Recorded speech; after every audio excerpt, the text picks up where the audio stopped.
ايه الحلاوه دي يا لولو؟ بقول لك يا لولا، ايه يا لولو؟ عايز اسالك سؤال كده. ايه السؤال؟ هو انت ازاي حلوه كده؟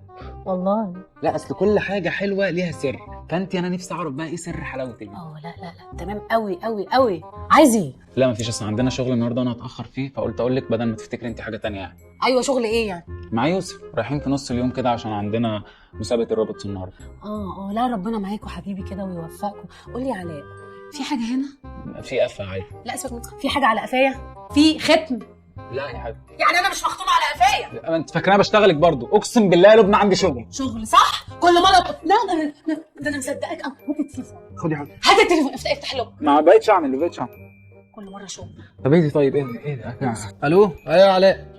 جود مورنينج مستر يوسف. جود مورنينج يا لبنى، خير؟ انا بس بتصل علاء بيقول لي ان عندكم النهارده مسابقه للروبوتس وكنت بقول لكم جود لك.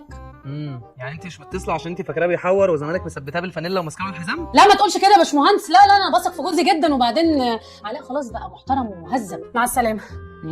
ايه سوري يا حبيبي، طلع شغل فعلا.